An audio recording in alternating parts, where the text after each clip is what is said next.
आज हम बात करेंगे केरल हाई कोर्ट के एक लेटेस्ट जजमेंट के बारे में, जहां पर सवाल ये था कि आईपीसी के सेक्शन 361 जो कि अपहरण यानी कि किडनैपिंग से रिलेटेड है। वहां पर सवाल ये था कि जब नाबालिग बच्चों की किडनैपिंग की जाती है तो वहां पर उसके गार्जियन की सहमति लेना जरूरी होगा या नहीं होगा। केस का टाइटल है state of Kerala versus Arumugam case, और इस केस की सुनवाई जस्टिस के बाबू की बेंच कर रही थी।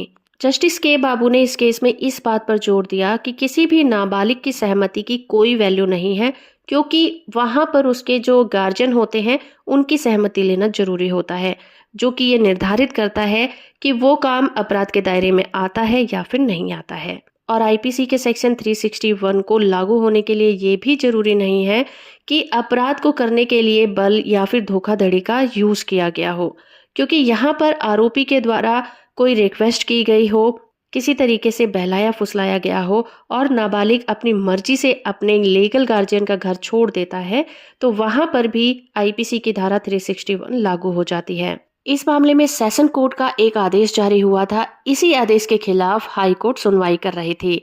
इस केस में एक ही जैसी कंडीशन वाले 5 अलग अलग मामलों में फाइनल रिपोर्ट वापस कर दी गई थी। इस मामले में 5 नाबालिग लड़कियां शामिल थी जिन्होंने अपनी मर्जी से अपने लीगल गार्जियन का घर छोड़ दिया था, और वो पांचों अलग अलग जगह पर अलग अलग पुरुषों के साथ पाई गई थी। उन लड़कियों के पेरेंट्स ने आरोपी व्यक्तियों पर अपहरण और यौन उत्पीड़न का आरोप लगाया था। अक्यूज्ड पर आईपीसी के सेक्शन 363 के तहत आरोप भी लगाए गए थे, लेकिन सेशन कोर्ट ने इस धारा को यह कहकर खारिज कर दिया था कि नाबालिग लड़कियों को उन्हीं की मर्जी से उनके पेरेंट्स के घर से ले जाया गया था, इसलिए यहाँ पर आईपीसी की धारा 363 लागू नहीं की जा सकती। लेकिन आईपीसी के सेक्शन 361 के लिए हाई कोर्ट ने कुछ एग्जाम्पल सेट किए। उन्होंने Shahjahan versus state of Kerala और state of Haryana versus Raja Ram case का हवाला दिया। इन केसों में ये कहा गया था कि जिस भी नाबालिग को ले जाया जाता है या बहलाया फुसलाया जाता है, उसकी सहमति की कोई वैल्यू नहीं होती। यानी कि अगर वो माइनर हाँ भी कर देता है, अपनी मर्जी से भी जाता है, तब भी उसकी मर्जी की कोई वैल्यू नहीं है, वो किडनैपिंग कहलाएगा।